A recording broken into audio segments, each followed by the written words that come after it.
Hello बच्चों, welcome back to my channel. अक्ति गुरु क्लास में आप सभी प्यारे बच्चों का स्वागत है। जी हाँ दोस्तों, जैसा कि आप सभी को पता है कि आपके एग्जाम आने में बस अब कुछ दिन बचे हुए हैं। मात्र बच्चे 14 फरवरी को आपका एग्जाम है। आप सभी को पता है कि क्लास 10 का एग्जाम 14 फरवरी से शुरू होने वाला है और लगातार हमारा यह प्रयास हो रहा है बच्चे कि आपका एग्जाम बहुत ही अच्छा जाए। हम अपने चैनल पर लगातार मोस्ट इंपॉर्टेंट ऑब्जेक्टिव कलेक्शन लाते जा रहे हैं बच्चे।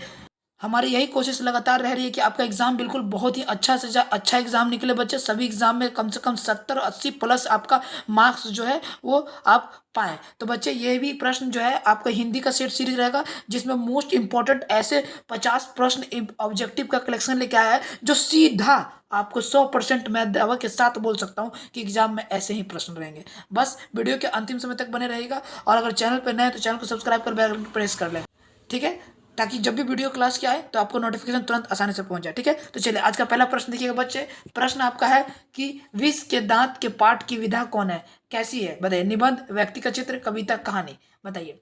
तो पहला का बच्चा डी द राइट आंसर। क्या है, ये कहानी है। ठीक है, चलिए दूसरा प्रश्न देखिएगा। विशेषण की विशेषता बतलाने वाले शब्द को क्या कहते हैं? क्रिया विशेषण, सार्वजनिक विशेषण, प्रविशेषण, संज्ञा, क्या कहते हैं बताइए। तो बच्चे कहते हैं इसका क्या, प्रविशेषण कहते हैं।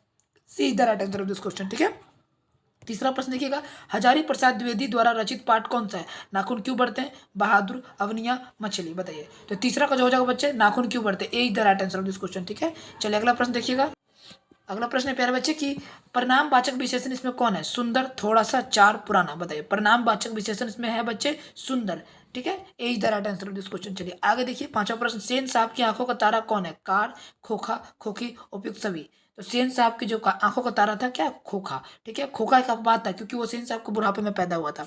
आगे देखिए, छठा नंबर प्रश्न। बाबा साहब भीमराव अम्बेडकर का जन्म जो है वो कब हुआ था? 1871, 1881, 1861, 1891। तो बाबा साहब भीमराव अम्बेडकर को हम लोग सभी कोई बच्चे भी संविधान का पितामह भी कहते हैं, जिनका जन्म महू मध्य प्रदेश में हुआ था। और यहाँ पे प्रश्न कि कब हुआ था, तो याद रखना 1891 में होता है। कहाँ हुआ था? तो महू मध्य प्रदेश में, मध्य प्रदेश के महू गाँव में। ठीक है, और 1891 में हुआ था। ठीक है, चलिए आगे प्रश्न देखिएगा। नाखून प्रतीक है किसका? पाशवी वृत्ति का, मानवता का, प्रेम का, पौरुष का, बताइए। नाखून, नाखून जो है बच्चे वो आपका पशु प्रीति का है। ठीक है, और नाखून यह दर्शाता है कि हम पिछले जो दशक में थे, हमारी जो मतलब पूर्वज जो कह सकते हैं वो एक जानवर के रूप में थे। ठीक है, आदि मानव जिसे हम लोग कहते हैं। हम लोग को सब, हम लोग को पता है कि हम लोग के पूर्वज जो क्या थे वो बंदर थे। ठीक है, चिंपैंजी थे। ठीक है, चलिए आगे देखिए। आठवां प्रश्न है। निम्नलिखित में से संज्ञा का भेद इसमें कौन है? पुरुषवाचक, व्यक्तिवाचक, संबंधवाचक, निजवाचक, बताइए। तो निम्नलिखित में से संज्ञा का जो भेद है बच्चे वो है आपका व्यक्तिवाचक। ठीक है, संज्ञा का भेद कौन है? व्यक्तिवाचक है। 9 नंबर प्रश्न देखिएगा। नागरी लिपि पाठ के लेखक कौन है? यतीन्द्र मिश्रा, गुणाकर मूल्य, अमरकांत अज्ञे, बताइए कौन है। तो नागरी लिपि के जो हो जाएंगे लेखक, गुणाकर मूल्य। Be the right answer of this question बच्चों। आगे का प्रश्न देखेंगे। 10 नंबर प्रश्न है कि जातिवाचक संज्ञा का उदाहरण इसमें से कौन नहीं है? गाय, नदी, शहर, विवेकानंद, बताइए। जातिवाचक से कौन नहीं है? तो बच्चे अगर बात कीजिए जातिवाचक, तो विवेकानंद जो है वो जातिवाचक संज्ञा का उदाहरण नहीं है। ठीक है, बाकी गाय, नदी, सर, ये सब जातिवाचक है। क्लास की पीडीएफ अगर आपको लेनी होगी तो कहाँ क्या करेंगे? क्लास की पीडीएफ लेने के लिए आपको नीचे दिया जा रहा है नंबर है 870 913 365 9। इस नंबर पर आप जुड़ के क्लास की पीडीएफ बिल्कुल फ्री ऑफ कॉस्ट प्राप्त कर सकते हैं बच्चे। और बच्चे मैं आपको बता दूं कि आप सभी को हमारे चैनल पर एक चीज़ और दिया जा रहा है। अगर जिस बच्चे को लगता है कि उसका साइंस का सेक्शन बहुत वीक है, वो बच्चे साइंस का एक पीडीएफ है जो मात्र 49 रुपीज़ का है और काफ़ी सारे बच्चे ने ले लिया है और लेकर वो सारे बच्चे खुश हैं। ठीक है, वो बच्चे में ये बोल रहे हैं कि सर इसमें का क्वेश्चन बहुत ही अच्छा है क्योंकि इसमें ऐसे ऐसे प्रश्न है कि सीधा आपके एग्जाम में लड़ेगा प्रश्न।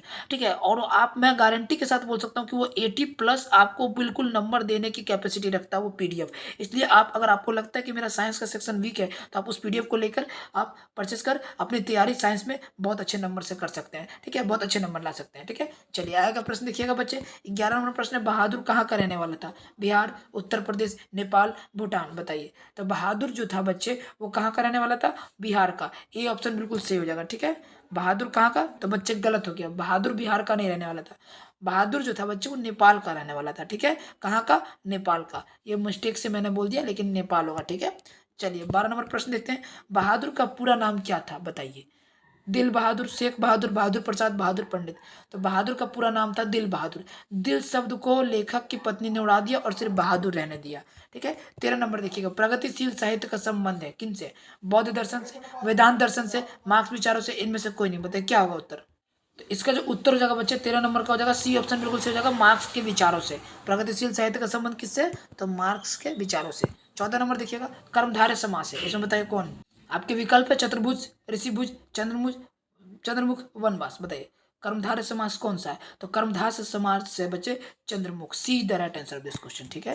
15 नंबर देखिएगा, रामविलास शर्मा का जन्म कब हुआ था, 1908, 1909, 1911, 1912। बताइए। ठीक है। 1912 में बिहार की स्थापना हुई थी और 1911 में बंगाल विभाजन को निरस्त किया गया था। और कब हुआ था, 1905 में बंगाल विभाजन। ठीक है। आगे का प्रश्न है, नहीं नहीं यही। ठीक है। बंगाल विभाजन जो 1905 में हुआ और निरस्त जो 1911 में हुआ। ठीक है।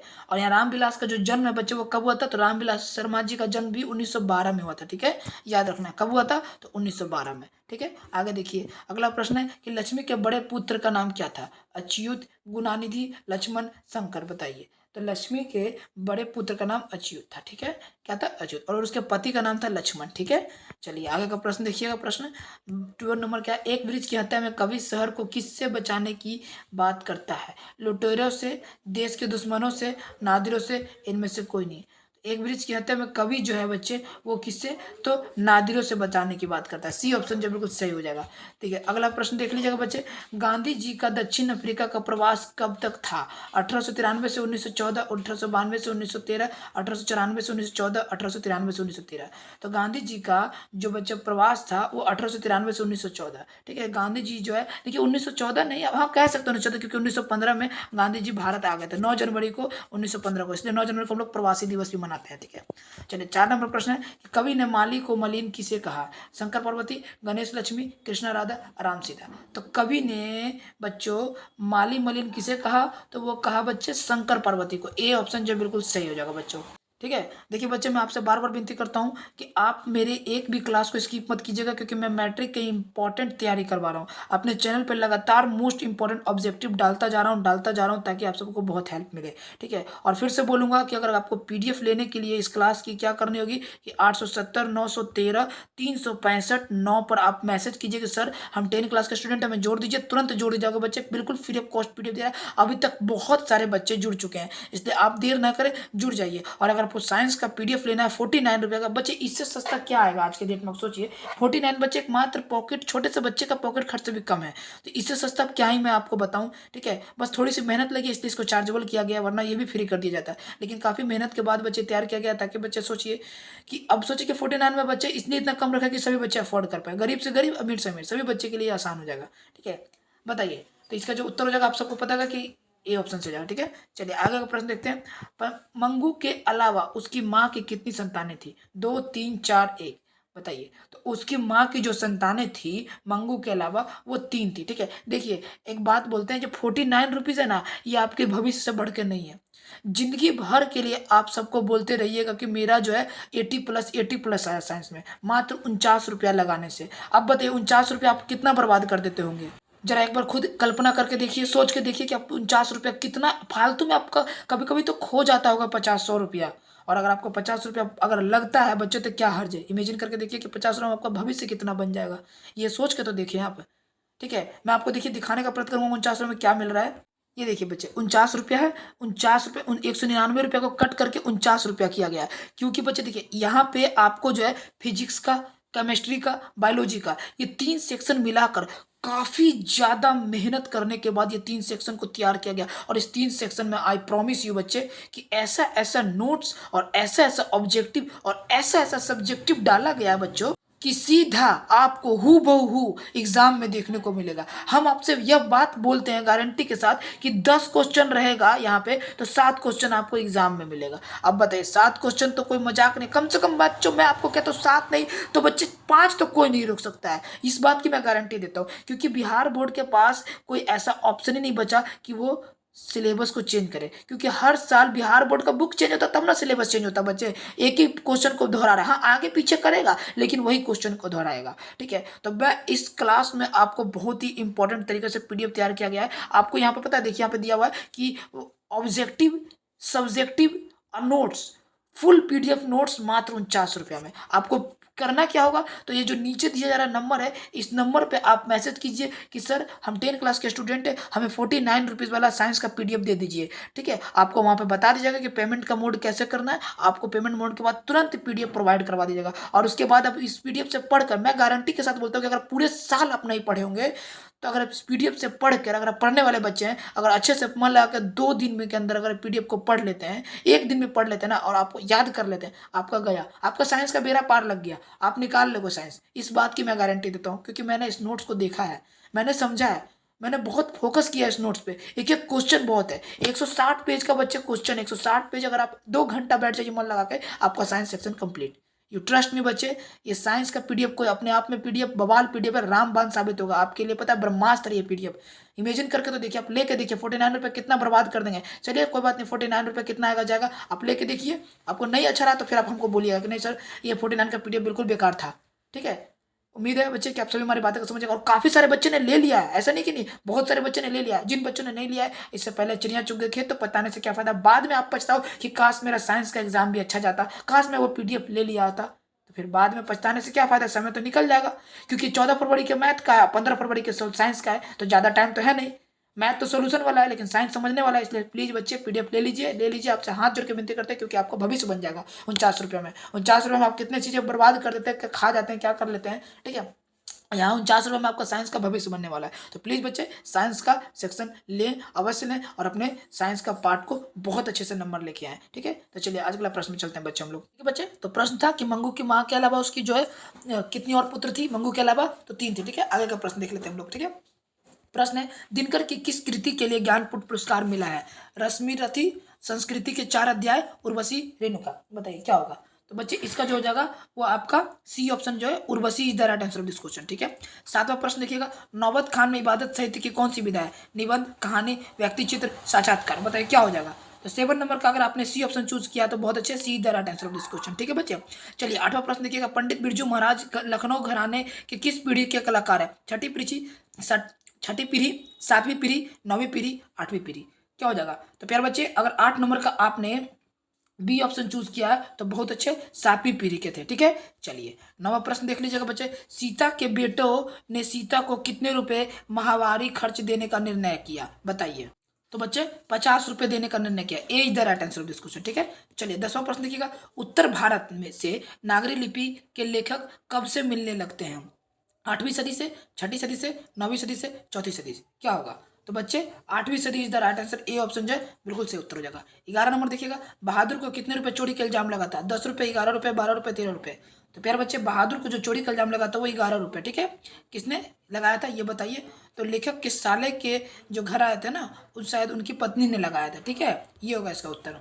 चलिए बच्चे 12 नंबर पे चलते हैं। 12 नंबर प्रश्न है, भारत माता कविता में भारत का कैसा चित्र प्रस्तुत किया गया है। आदर्श, काल्पनिक, यथार्थ, इनमें से कोई नहीं। तो बच्चे 12 नंबर का अगर आपने C ऑप्शन चूज किया, यथार्थ, C the right answer of this question बच्चों। चलिए बच्चे अगले प्रश्न में चलते हैं हम लोग। अगला प्रश्न देख लीजिएगा प्यारे बच्चों। प्रश्न है, लौट कर आऊंगा फिर कविता किस कवि द्वारा भावारित की गई है, भावांतरित की गई है। जीवनानंदस, विनोद कुमार शुक्ल, प्रयाग शुक्ल, कुंवर नारायण। तो यह की गई है बच्चे किसके, तो जीवनानंदस के द्वारा। ठीक है, ए ऑप्शन से हो जाएगा। ठीक है बच्चों, चलिए 14 नंबर देखिएगा, मेरे बिना तुम प्रभु किस भाषा से अनुवादित है। अंग्रेजी, जर्मन, रूस, फ्रांसीसी। बताइए। तो 14 नंबर का बच्चा हो जाएगा B, जर्मन से अनुवादित है, मेरे बिना तुम प्रभु। ठीक है, चलिए 15 नंबर देखिएगा, दही वाली मगम्मा कहानी किस लेखक द्वारा रचित है। श्रीनिवास, सातकोड़ी होता है, ईश्वर पेटलीकरण, सुजाता। बताइए किसके द्वारा। तो यह जो है बच्चे श्रीनिवास के द्वारा रचित है। ठीक है, ए ऑप्शन से हो जाएगा। 16 नंबर देखिएगा प्रश्न, मगम्मा की बहू का क्या नाम था। नजम्मा, नगम्मा, गंगम्मा, संगम्मा। बताइए। तो मगम्मा की बहू का जो नाम था बच्चे वो था नजम्मा, ए ऑप्शन से हो जाएगा। ठीक है, चलिए 7वां प्रश्न, 17वां नंबर देखिएगा, ढहते विश्वास कहानी किस लेखक द्वारा अनुवादित है। राजेंद्र प्रसाद मिश्र, B.R. नारायण, गोपाल दास नागर, K.A. जुम्ना। क्या होगा। तो 17 नंबर का हो जाएगा बच्चे, ए ऑप्शन बिल्कुल सही होगा, A the right answer, Rajendra Prasad Mishra. 18 number देखिएगा, धरती कब तक घूमेगी किसके लेखक जो है कौन है। बताइए। गोपाल दास नागर, सामरदैया, K.A. जमुना, राजेंद्र प्रसाद। देखिए इजी प्रश्न है, उम्मीद करता हूँ कि ये प्रश्न का उत्तर आप जो है मुझे कमेंट में दीजिएगा। ठीक है, देखते हैं कि कितने बच्चे पूरा बुक पढ़ रखे हैं। 18 नंबर का उत्तर जो मुझे कमेंट में करिएगा। ठीक है, चलिए 19 नंबर प्रश्न देखिएगा, पपाती की उम्र क्या थी। 10 वर्ष, 11 वर्ष, 12, 14। बताइए। तो पपाती की उम्र जो थी बच्चे वो 11 वर्ष थी, बी ऑप्शन से हो जाएगा। ठीक है, चलिए 20वां नंबर देख लीजिएगा, नगर कहानी किस भाषा से अनुदित है। उड़िया, तमिल, गुजराती, कन्नड़। बताइए। तो यह जो है बच्चे क्या तमिल से है, ठीक है। नगर कहानी किस भाषा से अनुदित है? तमिल से। चलिए अगला प्रश्न देख लीजिएगा बच्चे। 21वां प्रश्न है, जातीय अस्मिता की दृष्टि से इतिहास का प्रवाह कैसा है? विच्छिन्न, अविच्छिन्न, विच्छिन्न और विच्छिन्न दोनों, इनमें से कोई नहीं। बताइए। तो बच्चे 21 नंबर का सी हो जाएगा, विच्छिन्न और अविच्छिन्न दोनों है, ठीक है। चलिए अगला प्रश्न देखिएगा। भारत में बेरोजगारी का मुख्य कारण क्या है? जाति प्रथा, दहेज प्रथा, अशिक्षा, भ्रष्टाचार। बताइए बताइए बताइए। पूरा क्वेश्चन का मैं आपको एक पूरा मोस्ट इंपॉर्टेंट ऑब्जेक्टिव करा दे रहा हूँ। कहाँ से पूछेगा बच्चों प्रश्न? कहाँ से पूछेगा? आप खुद सोच कर देखो कि हमारे चैनल के द्वारा इंग्लिश हो, हिंदी हो, संस्कृत हो, एसएसटी हो, सारा का सारा ऑब्जेक्टिव करवा दे रहे हैं। कैसे पूछेगा? मुझे नहीं लगता कि आपको कुछ बचा भी होगा। मैंने सारी तैयारी करवा दी है, ठीक है। बहुत, अगर आपने अभी भी क्लास का अगर पीडीएफ आपको नहीं मिला तो बच्चे आप 870 913 365, ठीक है, 9 पे आप जुड़ के देखिए, आपको क्लास की सारी पीडीएफ दे दीजिएगा। यहाँ तक कि आपकी जितनी पीडीएफ छूट गई है वो भी प्रोवाइड करवा दी जाएगी। आप बस बोलिएगा कि सर मैं 10 क्लास का स्टूडेंट हूँ, हाँ, और ये भी बोल दीजिएगा कि सर मुझे कौन सा पीडीएफ चाहिए, मैं कन्फ्यूजन में पड़ जाता हूँ, ठीक है। क्लास की पीडीएफ की साइंस की 49 वाली, ये बता दीजिएगा, ठीक है। 1 नंबर का क्या होगा बच्चे? तो इसका 1 नंबर का हो जाएगा बच्चे ए ऑप्शन जो है, जाति प्रथा। भारत में बेरोजगार का मुख्य कारण क्या है? जाति प्रथा है। ए ऑप्शन बिल्कुल सही हो जाएगा, ठीक है। दूसरा प्रश्न देखिएगा, शुद्ध शब्द इनमें कौन है? अभिलाषा, अभिलाषा, अभिलाषा। अच्छा, सब तो लिखा है अभिलाषा, पढ़ेंगे तो अभिलाषा, लेकिन शुद्ध बताना है। शुद्ध बच्चे अभिलाषा, ए ऑप्शन शुद्ध लिखा हुआ है, ठीक है। चलिए तीसरा प्रश्न देख लीजिएगा, लेखक को मछली खाने से किसने मना किया? पिता ने, माँ ने, भाई ने, बहन ने। तो लेखक को मछली खाने से माँ ने मना किया। किसने? माँ ने। बी ऑप्शन से हो जाएगा, ठीक है। चौथा प्रश्न देखिएगा, स्वामी विवेकानंद ने वेदांतियों का वेदांती किसे कहा है? टीएस इलियट को, दयानंद सरस्वती को, मैक्स मुलर को, राजा राम मोहन राय को। किसे कहा है?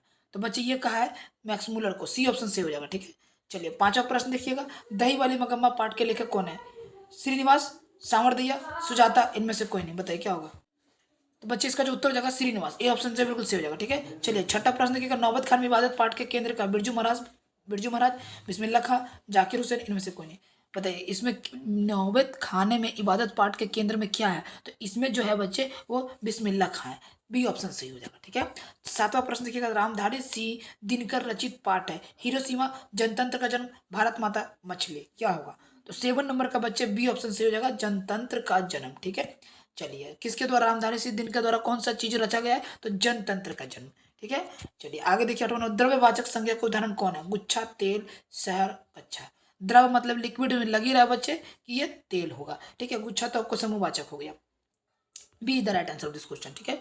चलिए 9वां नंबर देखिएगा, प्रश्न क्या है? 9वां नंबर प्रश्न है बच्चे, बाबा साहब भीमराव अंबेडकर का जन्म किस राज्य में हुआ? बिहार, मध्य प्रदेश, गुजरात, महाराष्ट्र। देखिए आपके एग्जाम के दृष्टिकोण से सभी क्लास आपके लिए बहुत ही मोस्ट इंपॉर्टेंट क्लास है बच्चे, ठीक है। मोस्ट वीवीआई आप कह सकते हैं क्लास है। अगर आप एक भी क्लास स्किप करते तो आपका बहुत बड़ा लॉस जाएगा, मेरा कुछ नहीं जाएगा बच्चे, आपका बहुत कुछ चला जाएगा, ठीक है। इसलिए मैं कहता हूँ कि चैनल को सब्सक्राइब कर बेल आइकन घंटी प्रेस कर ले, ताकि आपके लिए सभी क्लास अति महत्वपूर्ण है, एक भी क्लास छूटे ना पाए, ठीक है। इसलिए मैं बोल रहा हूँ सब्सक्राइब कर लीजिए।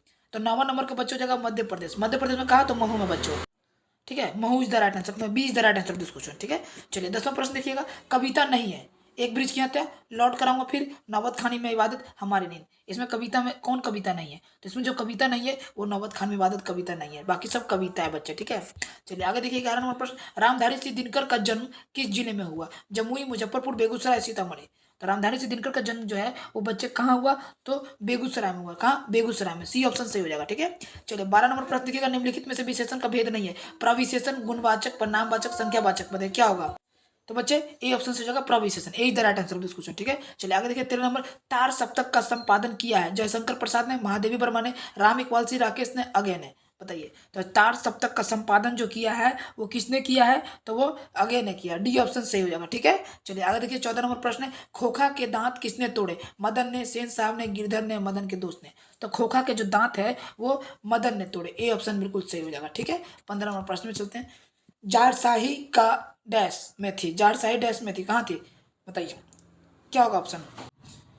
सोवियत रूस, फ्रांस, नेपाल, चीन। क्या होगा? तो बच्चे जारशाही सोवियत रूस में थी, ए ऑप्शन बिल्कुल सही होगा, ठीक है। फिर अगला सेक्शन चलते हैं, अगला सेक्शन आ गया, सब पुराने अच्छे नहीं होते, सब नए खराब नहीं होते। ये उक्ति किसकी है? विवेकानंद जी की, रामकृष्ण परमहंस की, हजारी प्रसाद द्विवेदी की, कालिदास की। बताइए तो यह जो हो जाए बच्चे हजारी प्रसाद द्विवेदी जी की है, सी ऑप्शन जो बिल्कुल सही हो जाएगा, ठीक है। चलिए दूसरा नंबर देखिएगा, गुणवाचक विशेषण है 3 किलो 4 अधिक अच्छा, इसमें कौन है? 3 गुणवाचक विशेषण कौन है? तो गुणवाचक विशेषण जो अच्छा जो है वो गुणवाचक विशेषण है, ठीक है। चलिए आगे का प्रश्न देख लीजिएगा। तीसरा नंबर है स्वर संधि का उदाहरण नहीं है। गिरीश, महेंद्र, एक एक, वागपति। बताइए स्वर संधि का जो उदाहरण है वो वागपति जो है वो उदाहरण नहीं है। डी ऑप्शन से हो जाएगा। ठीक है। चौथा प्रश्न देखिएगा, सदियों की ठंडी बुझी राख सुबुगा उठी मिट्टी सोने की ताज पहन इठलाती है। यह पंक्ति किसकी है? दिनकर की, निराला की, महादेवी की, अगय की। बताइए। तो चौथा नंबर का जगह हो जाए बच्चे ए ऑप्शन, दिनकर की। A is the right answer of this question. ठीक है। पांचवा प्रश्न देखिएगा, पंडित बिरजू महाराज का जन्म किस ईस्वी में हुआ? 1935, 1936, 1937, 1938। बताइए पंडित बिरजू महाराज जी का जन्म जो है वो 1938 में हुआ। डी ऑप्शन जो है बिल्कुल सही हो जाएगा। छठा नंबर देखिएगा, मैक्स मूलर ने खाली स्थान वर्ष की अवस्था में लिपजिंग विश्वविद्यालय में संस्कृत का अध्ययन प्रारंभ किया। कहाँ, कितने अवस्था में? 15, 16, 17, 18। बताइए। मैक्स मूलर ने वो जो किए थे बच्चे, उन्होंने 18 वर्ष की अवस्था में यह काम शुरू किया था अध्ययन का। सातवां प्रश्न देखिएगा, फ्रांस का प्रमुख कला केंद्र क्या रहा है? एफिल टावर रहा है, ओवनिया रहा है, ए बी दोनों सही है, इनमें से कोई नहीं। बताइए। तो बच्चे ओवनिया, B is the right answer of this question. ठीक है। चलिए आठवां प्रश्न देखिएगा। आठवां नंबर है, जीत जीत मैं नहीं रखता हूँ पाठ की विद्या कहाँ से? साक्षात्कार, निबंध, कहानी, काव्य। क्या है ये?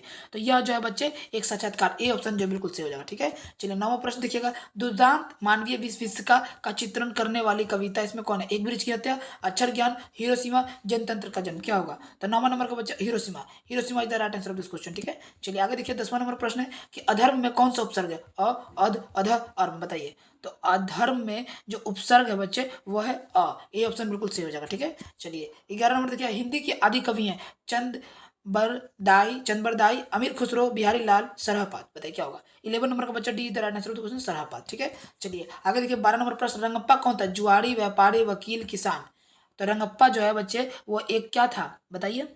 एक जुआरी था। ए ऑप्शन बिल्कुल सही हो जाएगा। ठीक है। मंगम्मा से क्या चाहता था? तो पैसे चाहता था। 13 नंबर देखिएगा, लेखक के घर में मछली कौन खाता था? लेखक, पिता, माँ, बहन। बताइए। तो लेखक के घर में जो है उनके पिता मछली खाते थे। बी ऑप्शन जो बिल्कुल सही हो जाएगा। ठीक है बच्चे। अगला प्रश्न में चलते हैं बच्चे। अगला प्रश्न क्या कि 14 नंबर प्रश्न, लेखक के रिश्तेदार ने बहादुर पर क्या आरोप लगाया? पैसे चुराने के, गहने चुराने के, अंगूठी चुराने के, मोती चुराने के। तो लेखक के रिश्तेदार ने बहादुर पर पैसे चुराने के लगाए। कितने? तो 11 रुपए। याद रखना बच्चे। ठीक है। आगे देखिए, 15 नंबर प्रश्न है, मेरे बिना तुम प्रभु पाठ के लेखक कौन है? नलिनी विलोचन शर्मा, अशोक वाजपेयी, वीरेन डंगवाल, रेणु मारिया मिल्के। बताइए कौन है? तो बच्चे रेणु मारिया मिल्के जो है मेरे बिना तुम प्रभु के लेखक हैं। ठीक है। ये था आज का सेक्शन का बच्चे टोटल 50+ ऑब्जेक्टिव। ठीक है। उम्मीद है कि आप सभी को अच्छा लगा होगा। और क्लास की पीडीएफ लेनी है तो आपको क्या करना होगा? तो एक बार फिर से 870 913 365 9 पर आपको बिल्कुल फ्री ऑफ कॉस्ट पीडीएफ पर आप प्रोवाइड करवा दी जाएगी। और अभी तक जितने भी पीडीएफ आपको छूट गए हैं, अगर आप न्यू बच्चे देख रहे हैं तो प्लीज बच्चे चैनल को सब्सक्राइब कर लीजिएगा, क्योंकि आपके लिए सभी क्लास महत्वपूर्ण है। और न्यू बच्चे देख रहे हैं और जिन बच्चों ने अभी तक चैनल को सब्सक्राइब नहीं कर रखा, चैनल को सब्सक्राइब कर लीजिए, क्योंकि एक भी क्लास छूट गई मतलब आपका बहुत कुछ लॉस हो गया। ठीक है। तो इसलिए एक भी क्लास छूटनी नहीं चाहिए। चैनल को सब्सक्राइब कर बेल आइकन घंटी प्रेस कर ले। और हाँ बच्चे एक बात और, इस नंबर को बच्चे रट लीजिए, क्योंकि इस नंबर को, ये नंबर आपको बहुत हेल्प करेगा आपके एग्जाम में। इस नंबर पे आपको ऐसे ऐसी पीडीएफ प्रोवाइड करवाऊंगा कि आप सोच भी नहीं सकते। आपको सीधे एग्जाम में हुबहू एक क्वेश्चन देखने को मिलेगा। आपको लग रहा होगा मेरी बातें मजाक, प्लीज बच्चे मजाक मत कीजिए। Don't underestimate the common teacher man. एक आम टीचर की बातों को नजरअंदाज नहीं कर सकते, क्योंकि बच्चे ये एक शाहरुख खान का मूवी का डायलॉग है, लेकिन बात सही की गई है कि हर एक चीज़ों को नजरअंदाज नहीं किया जा सकता है। ठीक है बच्चे, समझ गए? तो आप सभी को ये नंबर रट लेना। ये नंबर आपके लिए बेस कीमती नंबर है बच्चे, क्योंकि इस नंबर के माध्यम से आपको बहुत कुछ मिलने वाला है। और एक बात हाँ, जिस बच्चे का साइंस मजबूत नहीं है, साइंस में डर है, तो आपको 49 का पीडीएफ मिल रहा है बच्चे। बच्चे आप खुद सोचो ना कि 49 अभी अभी आप खुद नाश्ता करके आए होगे 50 रुपया के। ठीक है। 49 में आपका क्या जाता है, लेकिन आपका बहुत कुछ मिल जाता जरूर है बच्चे, अगर आप 49 का पीडीएफ लगा लेते हैं कहीं सही जगह पे। इसलिए पैसों को लगाना चाहिए, सदुपयोग करना सीखे बच्चे। दुरुपयोग तो सब कोई कर लेते हैं, आप सदुपयोग करना सीखे। आपके लिए बहुत मेहनत करते हैं, बहुत ज़्यादा मेहनत करते हैं। ठीक है। इस पीडीएफ में इस तरीके से तैयार किया ना कि हम जानते हैं बच्चे कि इस पीडीएफ में क्या क्या है। एक बार आप लेके देखें और आपको पता है, आप साइंस में बवाल मचा दीजिएगा, धमाल मचा दीजिएगा। ठीक है। तो बस आज के लिए इतना ही। चैनल को लाइक कर, सब्सक्राइब कर, बेल आइकन घंटी प्रेस कर ले। ठीक है। सभी बच्चे से अब अलविदा लेते हैं। उम्मीद है कि सभी बच्चे अच्छे होंगे और अपनी तैयारी अच्छे से करिएगा। दुआ है बच्चे, एक शिक्षक की दुआ है कि आप सभी सफल होइएगा। जो बच्चे मेहनत कर रहे हैं वो सफल होइएगा। ठीक है। तो बस आज के लिए इतना ही। मिलते हैं अगले स्टडी की वीडियो में। तब तक अपना ख्याल रखें, अपने माता पिता का ख्याल रखें। भगवान करे कि आपकी उम्र लंबी करे, आपके माता पिता की उम्र लंबी करे। तब तक के लिए बाय बाय, टेक केयर, जय हिंद, जय भारत। स्वस्थ रहिए, मस्त रहिए।